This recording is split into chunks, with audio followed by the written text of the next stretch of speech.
independent and identically distributed random variables.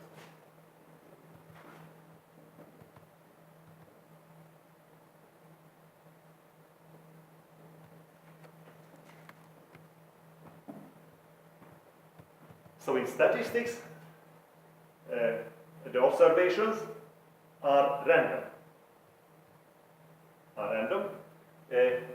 Why do we consider statistical observations as random? What is your opinion?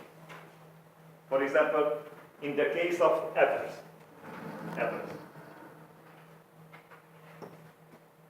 the weight of the first apple was 200 grams.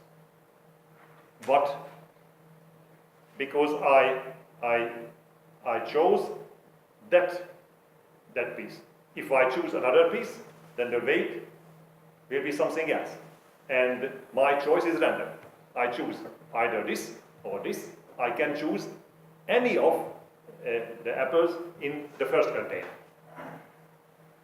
So it can be 200, but it can be something else. It can be the weight of any apple in that container.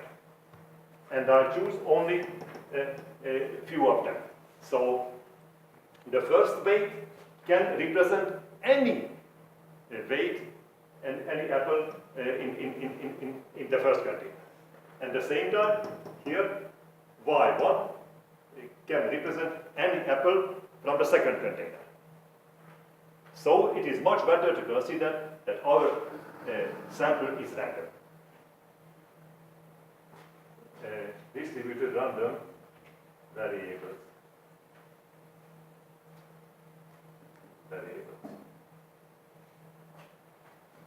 And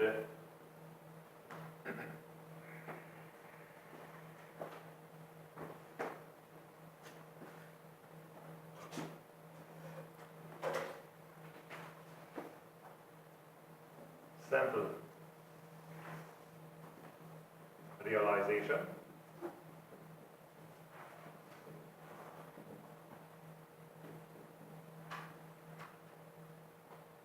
the results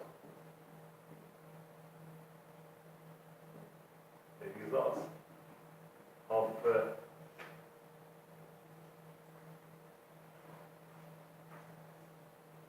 real life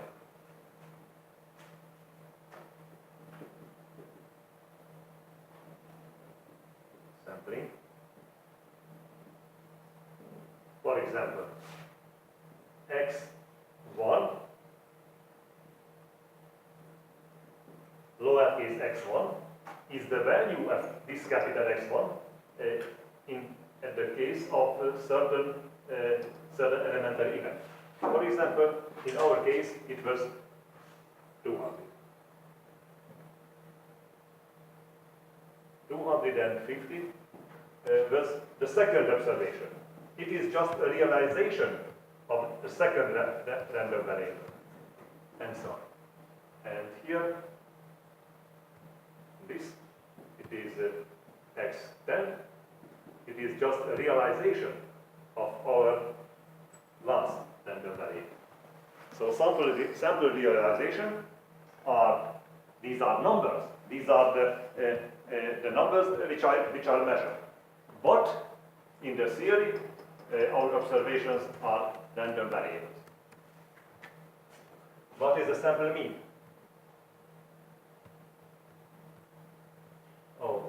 Sample mean over average, it is x bar. X bar, it is a random variable.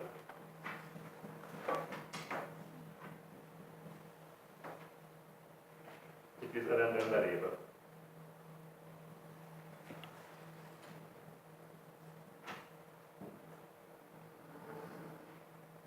So in statistics,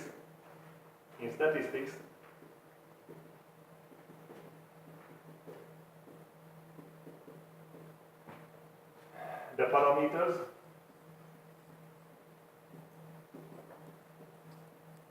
are not known. We should estimate them using samples. So the parameters are not known. We have an important result, proposition.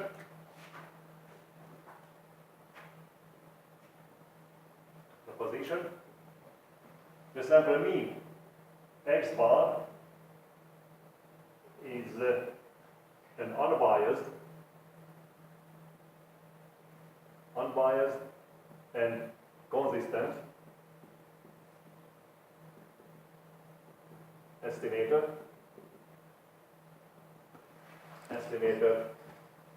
of the unknown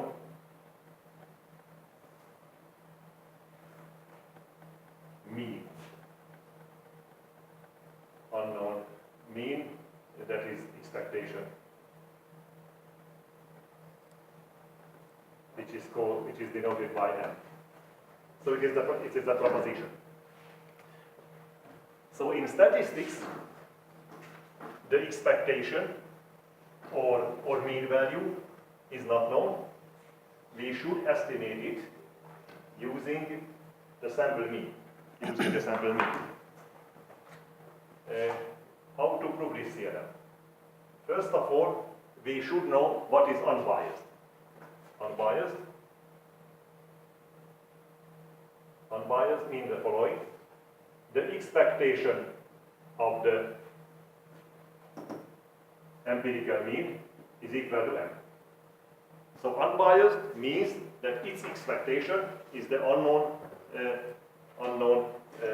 number. How to prove it? What is the expectation of x bar? X bar is the empirical mean.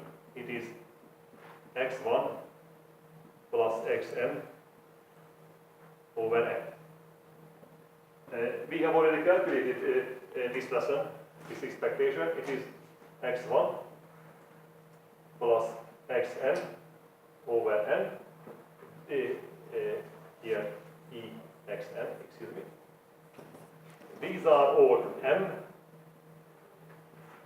because identically distributed. So it is n times m over n, it is m. So the expectation of the sample mean is equal to a number which is the unknown mean value. So in statistics, of course, we tell about the mean value, but it is always just an estimation. In statistics, the mean value is not known. We should estimate it. Is it a good estimator? Yes, this estimator is good because it is unbiased. Its expectation is this unknown number. And it is even better, it is consistent.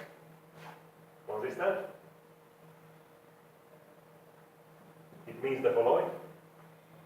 X bar goes to M in probability.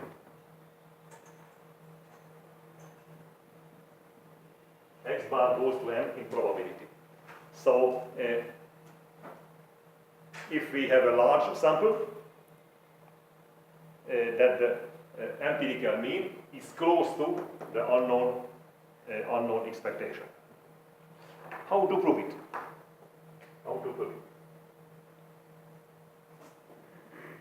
What is this? It is nothing else x1 plus xn over n goes to n. This lesson we have already studied. We call this theorem as law of large numbers. It is nothing else but the law of large numbers. So it is true by the law of large numbers.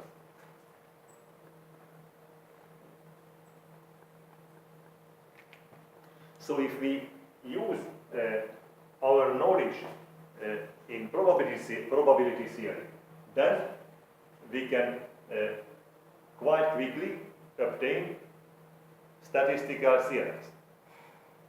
I think it is the most important result in statistics that the sample mean, that is what we can observe, we can measure. The sample mean is a good estimator of the unknown expectation.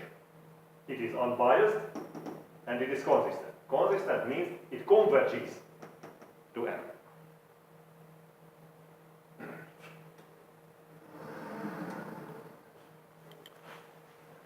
So we can find the expectation. What is your opinion? Can we find somehow the distribution? Might be the weight of the apples is normally distributed. What does it mean, normally distributed? The weight of the apples is normally distributed. I think it is true. How can we show it?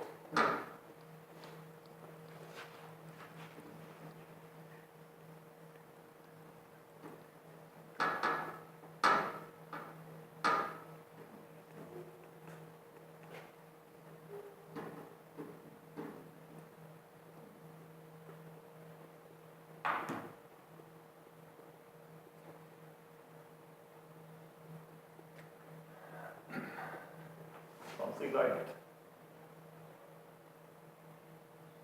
Histogram. Histogram.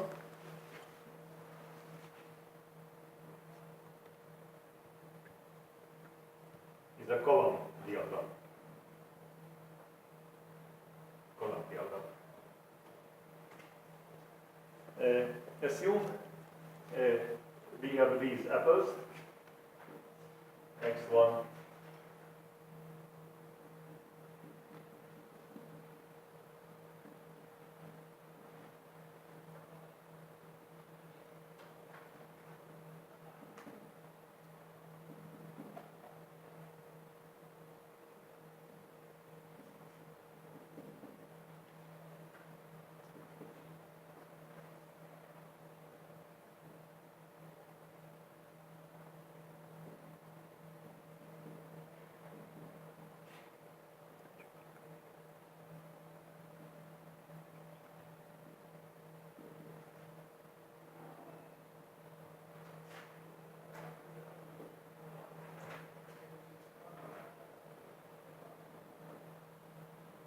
so these are our measurements.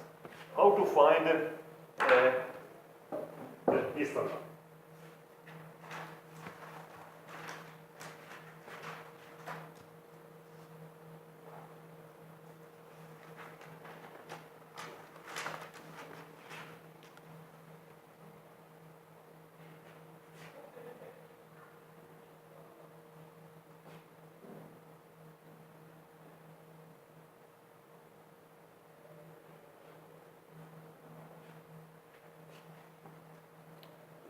So one measurement is here.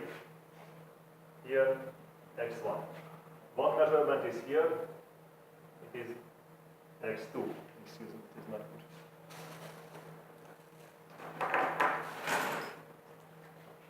So, x2,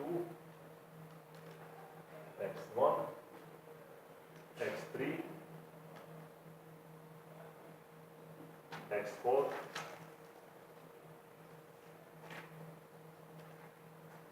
x5,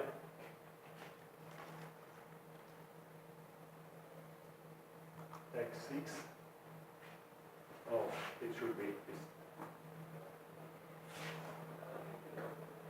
this, x7,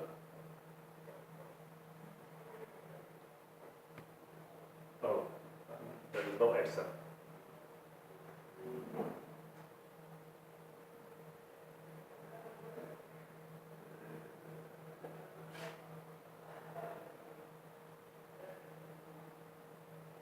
X7, X8,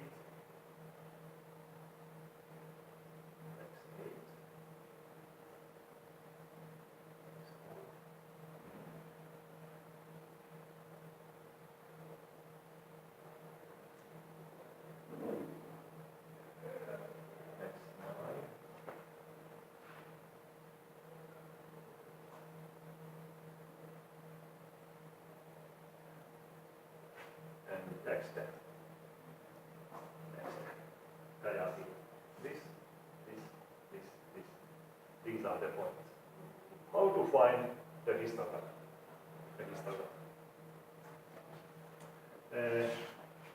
We have 4 measurements here. So here we. Oh, it would be not nice. I want to do something. I put this as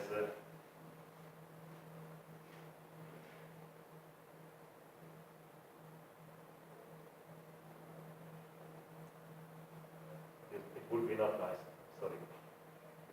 X4 should be the same as X1. So here I take a column with height 3. And here we have 1, 2, 3, 4, 5 measurements. So I should take here a column with height 5. 1, 2, 3, 4, 5. Here we have just 2 measurements and a column with height 2. And of course, this base is the same. Otherwise, not the height, but the area of these bars should be equal to the number of experiments inside. So it is the histogram. It is the histogram. Usually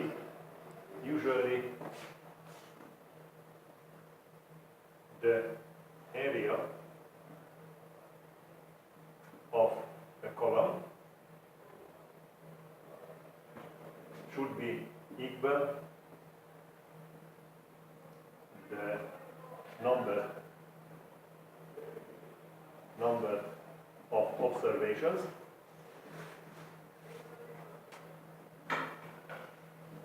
in that column, in that part, in that interval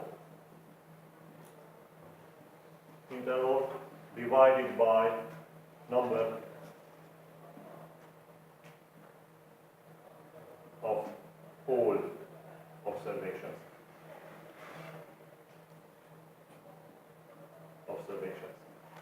So it's a histogram. Usually we have the following histograms several times.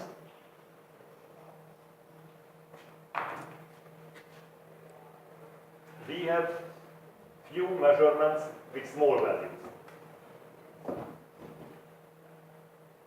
Lot of measurements with medium values and few measurements with large values. It is a usual histogram. It is very similar to the bell-shaped curve. So the black is the histogram, the blue is the bell-shaped curve, that is normal distribution. Several cases we obtain this kind of measurements. And here, if we use this animation, then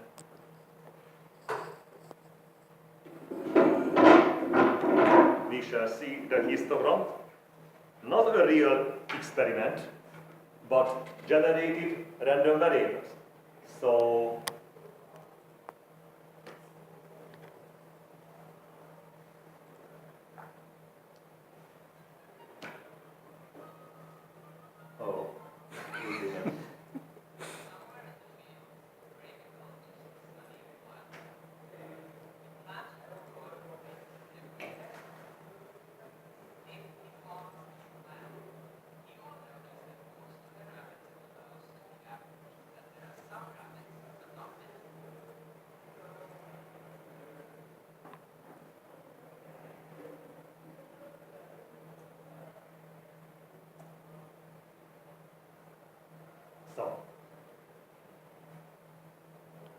demonstrating central limit theorem using histogram. You see, it is the number. Data is sampled from Poisson distribution. Data is sent for Poisson distribution, and it approaches normal distribution as n becomes large. You see? So it demonstrates but I think it demonstrates the following. It is the average. It should be the average. It should be the average and not the data itself. Because the data itself can be Poisson, but concerning the central limit theorem, the sum is normally distributed. So it is not the original Poisson distribution, but the sum of Poisson distributions. But it shows, of course, it's a computer experiment, that you see, as n is large, it goes. It would be very close to the normal. Almost the same as the normal distribution. So if you consider a sample, for example, from Poisson distribution, and you calculate the average, that average would be very close to normal distribution.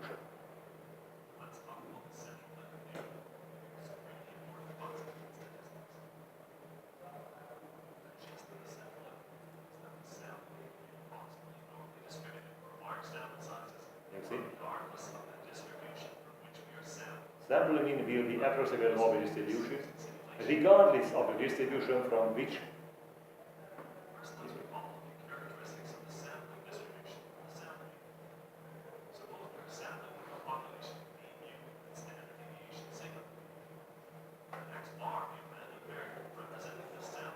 it is a sample mean.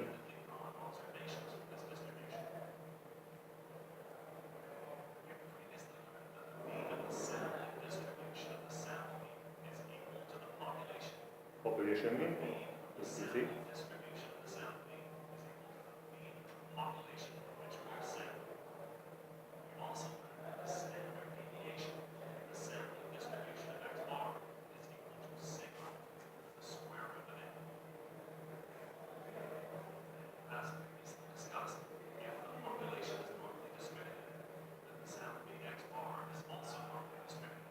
Precisely normally distributed.